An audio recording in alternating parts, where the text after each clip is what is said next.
Well, hello people of Playground. Today we're going to have a lot of fun with image to image. So today I wanted to walk you through a few image to image techniques that I often use. And when I first started using Playground, I used image to image quite a bit. And I feel like many of you aren't really taking advantage on how creative you can be with it. In a previous video, I talked about using a reference image, sort of the same thing. So for starters, what you want to do is create your first image. My first image is a fox, but it's sort of like a 3D painted fox. And I am using the photorealism filter for Playground version 2.5. You can use whichever filter you want. And here are the reference images that I have to choose from. And then for the second image, we're going to do an analog style photo of this cyberpunk-like woman with light blue hair.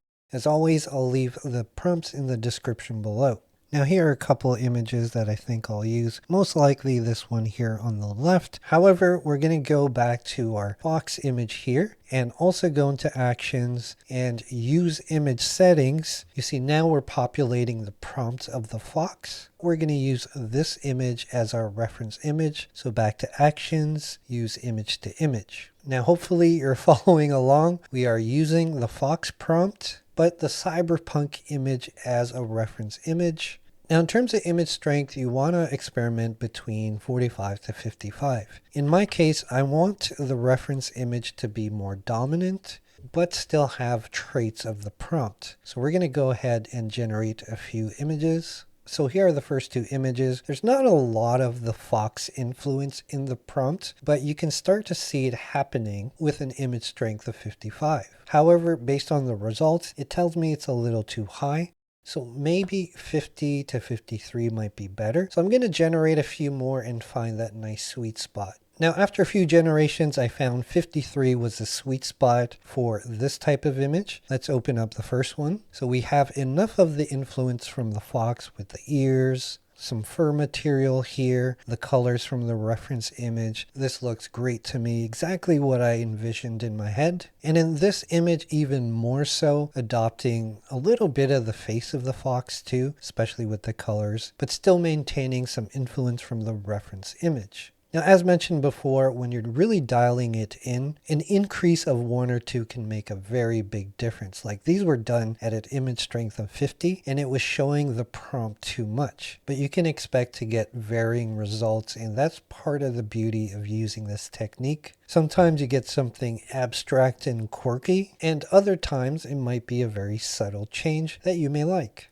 Now for these examples, I flipped and reversed it. I put my thing down, flip it and reverse it. I took the Cyberpunk Woman prompt and used the fox as a reference image. As you see with these images, the influence of the fox was very heavy. And I actually quite like this one where the outfit mimics a fox, whereas this one we have sort of an anthropomorphic fox, right? Sometimes it's so weird and quirky. It's so creative and fun to do. Now this next technique involves a little bit of drawing. I promise you it's super simple. Once again, we'll head over to the image to image section here. We'll click on the brush icon. And here we're going to select the color. Let's do a dark blue. We're going to represent the nighttime. We'll bring the brush size. This controls the brush size. We'll bring it all the way to 100 because we want to fill this whole thing with blue to represent the sky. While we're at it, we're going to add a moon with a slight yellow and just click the mouse once so we get this. And then we'll bring the brush size really small to about 10. Just make some dots to represent starry skies, even though it's in the city, but who cares?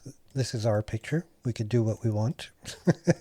And then we're going to create some buildings, maybe about this size. And you can really just be free to do as you please here. Maybe we'll even throw in some brown color. Now we're going to pick a dark brown. That's going to represent a windowsill. So we're going to cover this whole area here to be the ledge. And you might want to use a thinner brush. And we're just going to do the sides gently here. Actually, let's make the brush a little bigger. There we go. Oops, if you make a mistake like that, just click on undo here. There's also an eraser brush if you need it. And we're going to do the same thing up at the top here. Don't worry about being super accurate. You just need a rough idea. Okay, now we're going to do let's do some purple type of bottles. and we'll do maybe like 3 or 4. So we'll do a purple one here, maybe at the ends here. And then we'll do sort of a lighter blue. That's a bottle. And then that's a bottle. Now, before you hit done, what I like to do is do a screenshot of just this area here. If you're on Windows, you can use the snipping tool. That's what I use. Super easy. But having a copy is going to definitely come in handy. Now for the prompt, obviously you want to identify the objects. I've got 4 ornate glass bottles as the main subject, purple and blue light, wooden table by a window, so on and so forth. Once again, prompts will be in the description. I'm going to go ahead and generate 4 of these images, but you'll notice that there's no image strength. And that's because when you do a drawing, you don't get that image strength slider. Even more reason to take that screenshot. So I'm actually going to remove this now, and I'm going to put in the screenshot so that we can use it. Because of this, we've got 3 bottles here, 4 bottles here, 6 and 6. Now, even though they look great, like the bottles look amazing, this one turned out perfect. I really like this one, but we've lost the composition where there's 6 bottles here, right? And this is why I like to take that screenshot. If we were to do this with, let's say, an image strength of 50, just like we did before, if we do it in little steps, we can control that original composition. So out of 4, this one started to break a little bit, but the other 3, we've at least kept the original composition. I like the details from this one, so we're going to use that for image to image, still keeping it at 50, repeat the process. And now you start to see with each pass, we're getting different details. I quite like this one. Rinse and repeat the process. This is the benefit of doing in small stages. Now, I'm not going to let you sit through this whole process. I'm going to do a few more iterations and show you the final result. And here's the final generation. I'd say I did it about 3 or 4 more times at an image strength of 50. And I did end up doing an upscale just so we can bring out some of the details here. Hopefully you can see that. But yeah, I'd be really happy with the results here. We still have our moon, the buildings. I love the background blur. The bottles are glowing according to our prompt. It even added some corks in here, which is cool. The shadows, the wood. It's all looks like what I drew and what I envisioned in my head.